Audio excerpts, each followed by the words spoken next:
Hello friends, I hope કે બધા મજામાં હશે. તો આજે આપણે ડિસ્કસ કરવાના છે ઇલેક્ટ્રોનેગેટિવિટી ઉપર. તો તમને એવું થતું હશે કે ભાઈ હિન્દીમાંથી ગુજરાતીમાંથી કેમ કન્વર્ટ કર્યું આને તેને બધું.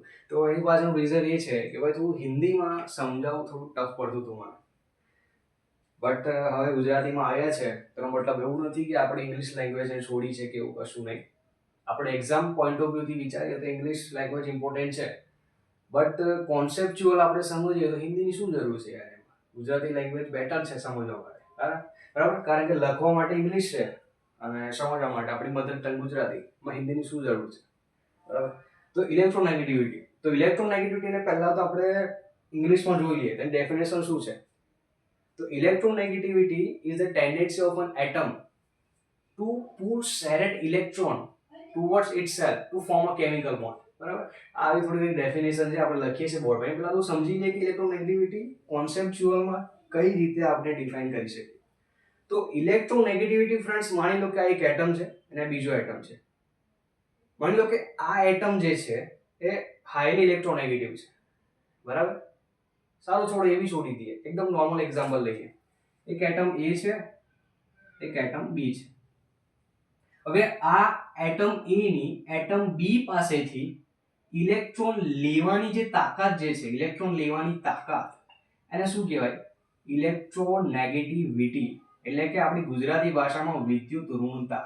બરાબર, ખબર પડી? એટલે કે આ એટમ એ છે, આ એટમ બી છે, આ એટમ એ જે છે એટમ બી પાસેથી કેટલી તાકાતથી, અહીંયા વાત સમજો, ઇલેક્ટ્રોન્સ કેટલા છે એની વાત નહીં થઈ રહી. એ 2 લે છે, 3 લે છે, ધેટ ડઝન્ટ મેટર. અહીંયા મેટર શું કરે છે? કેટલી તાકાતથી, કેટલી ફોર્સથી ઇલેક્ટ્રોન ખેંચે છે. બરાબર, એટલે કે કોઈ એક એટમમાંથી ઇલેક્ટ્રોનને કેટલી તાકાતથી ખેંચે છે, કેટલી તાકાતથી ખેંચે છે, અને શું કહેવાય? ઇલેક્ટ્રોનેગેટિવિટી. બસ સિમ્પલ. હવે થોડી ઇંગ્લિશ ડેફિનેશન જોઈ લઈએ, એ લખી લઈએ કે electronegativity is the tendency of an atom, એટલે કે તાકાત, is the tendency of an atom to pull shared electron towards itself to form a chemical bond. Friends, એક એક્ઝામ્પલ લઈએ ટગ વોરનું. તમને ખબર છે ગુજરાતીમાં શું કહે? રસ્સા ખેંચ. ટગ વોરમાં શું થાય ભાઈ? Just an example. ટગ વોરમાં શું થાય? માની લો કે ટગ વોરમાં આ બાજુ કેટલા જણ છે? માની લો 2 જણ છે. હવે આ ઇલેક્ટ્રોન નથી, પાછા કન્ફ્યુઝન ના થતા. આ શું છે? માણસો બતાવ્યા છે મારી રીતે. બરાબર, આ 2 માણસો છે. અને સામે જોવા જઈએ તો કેટલા માણસો? માની લો કે 3 માણસો. એક આ 2 3, અહીંયા 4 છે. માની લો અહીંયા 3, એક બીજો આવ્યો. તો ઓબ્વિયસલી વાત છે કે આ 4 લોકો જે છે સૌથી વધારે શું કરશે? ફોર્સ લગાવશે. એટલે શું થશે? આ જે દોરો જે છે, આ જે રસ્સી જે છે, કેની બાજુ જશે? આની બાજુ. એટલે કે આ જે તાકાત જે છે આ 4 લોકોમાં, જે આ 3માં નથી. બરાબર, એવી જ રીતે પરમાણુને પણ અલગ તારવી શકાય છે ઇલેક્ટ્રોનેગેટિવિટીના કારણે. એવી રીતે આ 4 લોકો પાસે એટલી તાકાત જે આની પાસે નથી. એટલે આ 4 લોકોએ શું કર્યું? દોરી પોતાની તરફ ખેંચી લીધી. એવી રીતે પરમાણુની વાત કરીએ તો એક પરમાણુ છે, આ બીજો પરમાણુ છે. આ પરમાણુ પાસે એટલી તાકાત છે કે આની પાસેથી ઇલેક્ટ્રોનને ખેંચી શકે છે. બરાબર, પરંતુ આની પાસે એટલી તાકાત નથી કે આમાંથી ઇલેક્ટ્રોન લઈ શકે. તો બસ આ જ રમત જે છે થોડી ઘણી તમને ક્લિયર થઈ જશે. એ શું છે? ઇલેક્ટ્રોનેગેટિવિટી, વિદ્યુત ઋણતા. બરાબર, હવે થોડું એક્ઝામ પોઈન્ટ ઓફ વ્યૂ જોઈએ. એના ફેક્ટર શું છે, ઇલેક્ટ્રોનેગેટિવિટી એકચ્યુઅલી છે શું, એ સમજતા પહેલા થોડા રફ કરી દઈએ. બરાબર, અત્યારે ડસ્ટર તો છે નહીં એટલે હાથથી જ રફ કરી દઈએ છે ફટાફટ. ઓકે,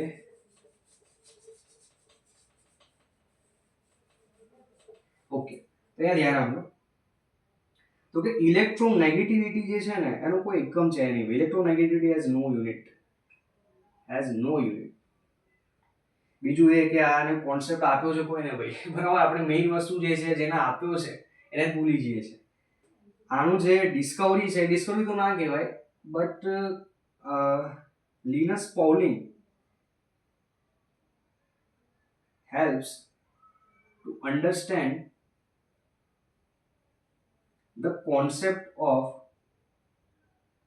electronegativity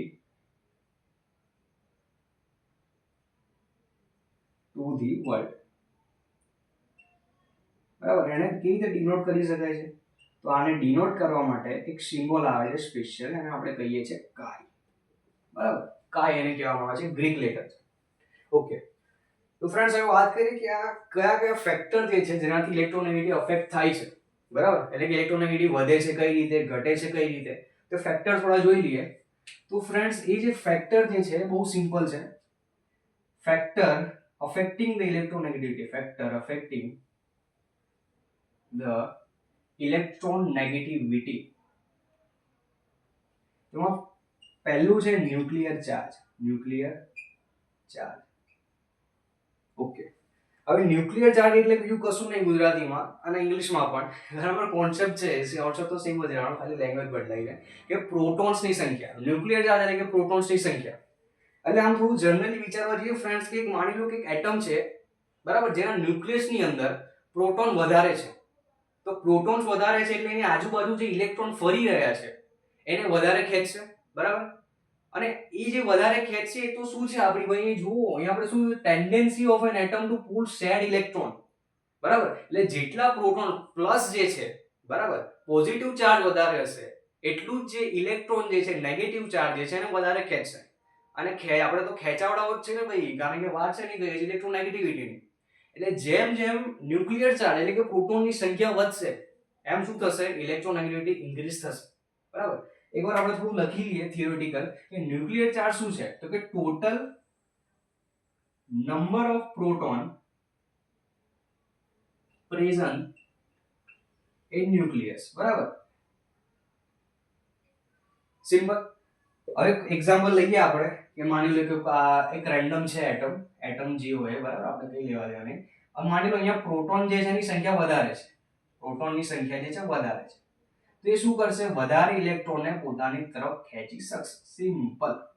બરાબર, એટલે જેટલું પ્રોટોન વધારે હશે, જેટલો ન્યુક્લિયર ચાર્જ લખવા કરતા સાંભળજો વધારે, જેટલો પ્રોટોન વધારે હશે, જેટલો ન્યુક્લિયર ચાર્જ વધારે હશે એટલું શું થશે, ઇલેક્ટ્રોન નેગેટિવિટી જે છે એ વધશે. સિમ્પલ.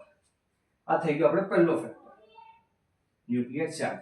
બરાબર, જેટલા પ્રોટોન વધારે એટલી ઇલેક્ટ્રોન નેગેટિવ વધારે. હવે બીજું જોઈએ તો ફ્રેન્ડ્સ બીજું છે આપણું એટોમિક સાઇઝ. હવે એટોમિક સાઇઝ ને સમજવા માટે પહેલા તો એ સમજો કે એટોમિક સાઇઝ છે શું, પરમાણુ ગુજરાતીમાં. તો જે રીતે તમે આ કીધું તો આને ડિફાઇન કરી શકાય ઇઝીલી ભાઈ. જો પરમાણુ કદ ક્યારે વધે, એટોમિક સાઇઝ ક્યારે વધે, જ્યારે પરમાણુ ક્રમાંક Z વધે. બરાબર, Z વધે એનાથી શું થાય, ઇલેક્ટ્રોન વધે. બરાબર, ઇલેક્ટ્રોન વધે એનાથી શું થાય, એટોમિક નંબર જે છે એ વધે. એટોમિક નંબર વધવાથી શું થાય, જે કક્ષા જે છે ને એ વધતી જાય, અને કક્ષા વધવાથી શું થાય, એટોમિક સાઇઝ વધે. બરાબર, ડેફિનેશન જોઈ લે આની. એટોમિક સાઇઝ શું છે, it is the distance between nucleus to valence shell. nucleus to valence shell. માની લો કે એક એટમ છે ભાઈ, બરાબર, અને ઇલેક્ટ્રોન છે, આ પ્રોટોન છે, અહીંયા ન્યુટ્રોન છે, આ ન્યુક્લિયસ છે આપણું ખબર છે આપણને, આ શું છે આપણું, આ વેલેન્સ શેલ છે, અને આ જે ડિસ્ટન્સ જે છે બે વચ્ચેનો શું છે આપણું, એટોમિક સાઇઝ. પતિ. હવે અહીંયા જોજો કે જેમ જેમ Z વધશે પરમાણુ ક્રમાંક, એમ શું વધશે, ઇલેક્ટ્રોન વધશે. ઇલેક્ટ્રોન વધવાથી શું થશે, જે ઓર્બિટ છે ઓર્બિટ એ વધશે. ઓર્બિટ વધવાથી શું થશે, એટોમિક સાઇઝ વધશે.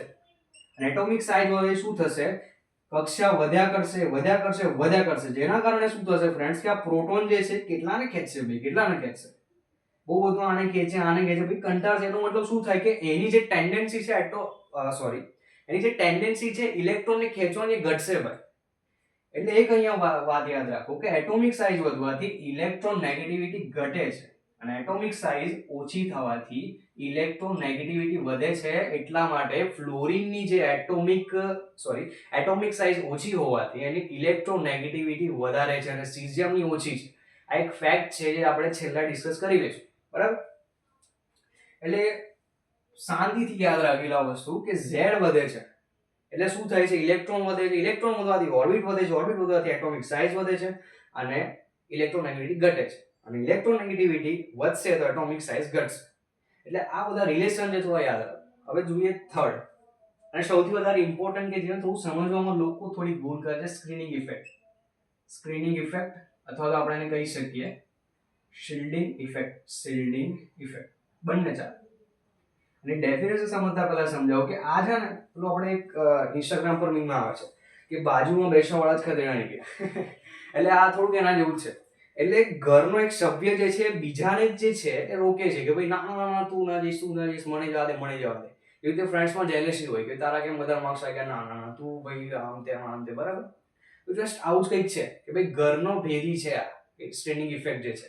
સ્ક્રીનિંગ ઇફેક્ટને ડિફાઇન કરવું હોય ડેફિનેશનમાં એની પહેલા આપણે થોડું સમજી લઈએ કે સ્ક્રીનિંગ ઇફેક્ટ છે શું. જો ફ્રેન્ડ્સ સમજો કે આ વચ્ચે શું છે, પ્રોટોન છે. ઓકે, આ પહેલી કક્ષા, આ બીજી કક્ષા અને ત્રીજી કક્ષા. સિમ્પલ. આ પહેલી કક્ષામાં રહેલો ઇલેક્ટ્રોન, બીજી કક્ષામાં રહેલો ઇલેક્ટ્રોન, ત્રીજી કક્ષામાં ઇલેક્ટ્રોન. હવે ઓબ્વિયસલી છે ફ્રેન્ડ્સ, ઓબ્વિયસ છે કે આ જે વચ્ચે જે પ્રોટોન છે સોરી એ ઇલેક્ટ્રોનને છે સૌથી વધારે ખેંચશે આ પહેલી સેલ વાળાને. n બરાબર 1 આપ્યું તો n બરાબર 2 આપ્યું તો n બરાબર 3 આપ્યું તો સમજવા માટે પહેલી બીજી ત્રીજી કક્ષા. તો આ ઇલેક્ટ્રોનને પોતાની તરફ ખેંચશે. પણ જ્યારે વાત આવી આ કક્ષા 2 વાળા ઇલેક્ટ્રોનની તો પહેલા એની ઉપર શું લાગશે ભાઈ, આ ઇલેક્ટ્રોન જે છે ને ઘરનો ભેદી આયો આ શું કરશે, આની ઉપર ફોર્સ લગાવશે. એ કયું ફોર્સ હશે, રિપલ્શન, અપાકર્ષણ કરશે. કારણ કે બંનેના ચાર્જીસ સેમ છે એટલે આ બે વચ્ચે શું થશે, અપાકર્ષણ થશે ભાઈ, અપાકર્ષણ. એટલે આ છે આને એટ્રેક્ટ તો કરશે પણ પહેલા આ બાજુ શું થશે, રિપલ્શન થશે. એટલે આ જે છે ને આને એટલું બધું એટ્રેક્ટ નહીં કરી શકે જેટલો આ એટ્રેક્ટ થાય છે. એવી રીતે આની વાત કરો, આ તો સૌથી વધારે ભાઈ બિચારો એ થઈ ગયો. કારણ કે તમે અહીંયા જોશો તો આને આનું બી એટ્રેક્ટ શું થશે, ડિસ્ટ્રેક્શન થશે અને આનું બી ડિસ્ટ્રેક્શન થશે અને પછી આ એની સાથે આવશે. એટલે વિચારો જેમ જેમ ઇલેક્ટ્રોન વધતા જશે, જેમ જેમ ઇલેક્ટ્રોન વધતા જશે એમ એમ ઇલેક્ટ્રોનેગેટિવિટી ઘટતી જશે. બરાબર. અને આ કોન્સેપ્ટ ના લાયા હોત તો પણ ચાલતું, કારણ કે એટોમિક સાઇઝ પણ એ જ વસ્તુ છે. ઇલેક્ટ્રોન વધે, એટોમિક સાઇઝ વધે, ઇલેક્ટ્રોનેગેટિવિટી ઘટે. પણ આ એક સારો કોન્સેપ્ટ. હવે આને લખી કઈ રીતે શકાય એ સમજો. Decrease in force of attraction, decrease in force of attraction between nucleus and valence cell electron. Okay, decrease in force of attraction between nucleus and valence cell electron due to inner cell electron called screening effect. બરાબર. એટલે કે આ અને આ બે વચ્ચે બીજાની વાત કરીએ કે આ અને આ બે વચ્ચે જે અપાકર્ષણ થાય છે, બરાબર, જે ડિસ્ટ્રેક્શન થાય છે એ કોના લીધે થાય છે, આ ઇનર સેલ ઇલેક્ટ્રોનના કારણે. અને એ શું છે, સ્ક્રીનિંગ ઇફેક્ટ. ખતમ. તો આ ત્રણ વસ્તુ છે, યાદ રાખજો. આમ તો ઘણા બધા છે, હાઇબ્રિડાઇઝેશન છે એકમાં છે, બટ મેઇન જે છે આ ત્રણ છે. ન્યુક્લિયર ચાર્જ વધે, ઇલેક્ટ્રોનેગેટિવિટી વધે. ત્યાં બંનેમાં શું થાય, ઘટે. જેમ વધશે એમ ઘટશે. બરાબર, સિમ્પલ છે. હવે ફ્રેન્ડ્સ વાત કરીએ આગળ કે અને પેલા ફેક્ટ એકવાર જોઈ લેજો કે સૌથી વધારે ફ્લોરિનની શું છે, ઇલેક્ટ્રોનની વધારે છે અને સીઝિયમની સૌથી ઓછી છે. ફ્લોરિનની કંઈક 4 જેવી છે અને સીઝિયમની કંઈક 0.7 જેવી છે. એનું આપણે લોજિક ખબર છે, એટોમિક સાઇઝ છે. આ ત્રણ લોજિક પ્રમાણે સેટ થતા હશે એ પ્રમાણે. ઓકે, આ કઈ બહુ મોટી વાત છે નહીં. હવે વાત કરીએ કે એક કોન્સેપ્ટ છે આની રિલેટેડ કે આપણે ઇલેક્ટ્રોનેગેટિવિટી થી બોન્ડના ટાઈપ ડિસાઈડ કરી શકીએ છીએ કે કયા પ્રકારનો બોન્ડ હોઈ શકે છે. બરાબર. આ થોડું સારું લાગ્યું એટલે મેં વિડીયોમાં કવર કર્યું છે. તો થોડું ઉપર તમને સમજાવ્યું. અહીંયા જગ્યા છે તો તમને ખબર છે બોન્ડના મેઇનલી કેટલા ટાઈપ છે ભાઈ? 3 ટાઈપ છે. 3 ટાઈપ છે. કયા છે? એક તો છે non polar covalent bond. Non polar covalent bond. બીજું છે polar covalent bond. Polar covalent bond. અને ત્રીજું શું છે? Ionic bond. Ionic bond. હવે નોન પોલાર કોવેલેન્ટ બોન્ડ છે કઈ રીતે ડિસાઈડ કરી શકીએ છીએ આપણે? જો ઇલેક્ટ્રો બે એટમ વચ્ચેનો ઇલેક્ટ્રોનેગેટિવિટી ડિફરન્સ છે 0 હોય એટલે વેરી સ્મોલ હોય, વેરી સ્મોલ ડિફરન્સ.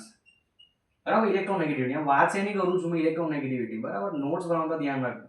અને આ પોલાર કોવેલેન્ટની વાત કરું તો વેરી મીડિયમ કહી શકીએ, આ સ્મોલ, ઓકે મીડિયમ કહી શકીએ આપણે કે મીડિયમ ડિફરન્સ. અને વાત કરીએ આયોનિકમાં તો વેરી હાઈ ડિફરન્સ, બરાબર. આ બહુ જ ઇમ્પોર્ટન્ટ છે, બરાબર, ગેટ માટે પણ, બીકોઝ આમાંથી ક્વેશ્ચન આવે છે. આપણે જસ્ટ નંબર્સ આપી દઈએ અને કઈ કયો બોન્ડ છે, ફેક્ચ્યુઅલ ડેટા તો અવેલેબલ છે આપણી પાસે કે ભાઈ 0 થી 0.4 ની વચ્ચે હોય તો નોન પોલાર હોય, 0.4 થી 1.7 ની વચ્ચે હોય તો પોલાર કોવેલેન્ટ બોન્ડ હોય, 1.7 કરતા વધારે હોય તો નોન પોલાર આયોનિક બોન્ડ. આપણી પાસે ફેક્ચ્યુઅલ ડેટા છે પણ એની પાછળનું રીઝન જોઈએ તો વેરી સ્મોલ ડિફરન્સમાં નોન પોલાર કોવેલેન્ટ બોન્ડની વાત કરીએ તો H2 છે પહેલું. આની માટે એક્ઝામ્પલ છે નોન પોલાર કોવેલેન્ટ બોન્ડમાં H2. તો H2 જ્યારે ફોર્મ થશે ત્યારે એકબીજાને એક ઇલેક્ટ્રોન આપશે, ભાઈ શેર કરશે. તો બંને શું છે ભાઈ, સેમ એટમ છે તો બંનેની બંને ઇલેક્ટ્રોનેગેટિવિટી કેવી હશે, સેમ હશે ભાઈ. તો શું આવશે, નિયરલી ઇક્વલ ટુ 0, બરાબર. 0 જશે ઇલેક્ટ્રોનેગેટિવિટી, એટલે આનો મતલબ શું થયો, નેગેટિવિટી 0 એનો મતલબ શું થયું ભાઈ આ નોન પોલાર કોવેલેન્ટ બોન્ડ છે. અને દેખીને પણ ખબર પડી ગઈ છે Cl2 છે, O2 છે, બધામાં આવું હશે. હવે બીજું જોઈએ પોલાર કોવેલેન્ટ. તો પોલાર કોવેલેન્ટમાં એક્ઝામ્પલ લઈએ આપણે તો મારા ખ્યાલથી HCl. તો પોલાર કોવેલેન્ટ બોન્ડમાં કેવું હોય ફ્રેન્ડ્સ કે કોઈ એક એટમ જે હોય ને સૌથી વધારે લગાવે ફોર્સ, બરાબર. કોઈ એટમ જે હોય, કોઈ એક એટમ એ મીડિયમ રાખો કારણ કે આગળ બધું સૌથી વધારે આવશે, મીડિયમ લગાવે. HCl માં તમે જોશો તો Cl જે છે પાર્શિયલ નેગેટિવ છે, સૌથી વધારે ઇલેક્ટ્રોન નેગેટિવ છે, બરાબર, ઇલેક્ટ્રોન વિથડ્રોઈંગ ગ્રુપમાં આવે છે. અને H જે છે એ પાર્શિયલ પોઝિટિવ છે, ઇલેક્ટ્રોન ડોનેટિંગ ગ્રુપમાં આવે છે. એટલે Cl શું કરશે, ઇલેક્ટ્રોન લઈ લેશે, ઇલેક્ટ્રોન લેશે, બરાબર. એટલે કે એક જે છે હાઈલી ઇલેક્ટ્રોનેગેટિવ હશે અને એક જે છે ઓછો ઇલેક્ટ્રોનેગેટિવિટી હશે, બરાબર. તો આ શું થશે, શું હશે, પોલાર કોવેલેન્ટ બોન્ડ, બરાબર. અને આ જોડે લખાઈ દઉં કે જો 0 થી 0.4 ની વચ્ચે હોય તો શું હોય, non polar covalent. And polar કોવેલેન્ટમાં કેવું હોય, 0.4 થી 1.7 ની વચ્ચે ઇલેક્ટ્રોનેગેટિવિટી ડિફરન્સની વાત કરું છું, બરાબર. અને લાસ્ટ જે છે આપણું રહ્યું આયોનિક બોન્ડ, એમાં લઈએ આપણે NaCl. આયોનિક બોન્ડમાં કેવું ફ્રેન્ડ કે કોઈ એક જે છે ઇલેક્ટ્રોન, અત્યારે વાત કરીએ કે મેં હાઈલી સૌથી વધારે નહીં કહી શકતો કારણ કે હજુ વધારે આવશે. એવું તો હશે Na જે છે કોઈ એક આખું આપી દેશે અને Cl જે છે આખું લઈ લેશે. એટલે અહીંયા ગેઇન અને લોસ ની વાત આવી ગઈ. Na શું કરશે, ઇલેક્ટ્રોન લોસ કરી દેશે, કોઈ મેળવે નહીં. આમાં જોશો ને તમે તો H એક ઇલેક્ટ્રોન મેળવતો હતો અને Cl જે છે એ ઇલેક્ટ્રોન એ પણ મેળવતો હતો, બરાબર. એટલે બંને વચ્ચે બોન્ડ બનતો હતો કોવેલેન્ટ બોન્ડ, ઇલેક્ટ્રોનની શેરિંગ ઇક્વલી થતી હતી. પણ અહીંયા તમે જોશો તો એને ઇલેક્ટ્રોન આખા લઈ આપી જ દે છે ભાઈ, કોઈ મગજમારી નહીં જોઈતું મારે. અને Cl જે છે એ ઇલેક્ટ્રોન ગેઇન કરે કે લઈ લે છે અને બે વચ્ચે બને છે આયોનિક બોન્ડ્સ Na+ અને Cl-, બરાબર.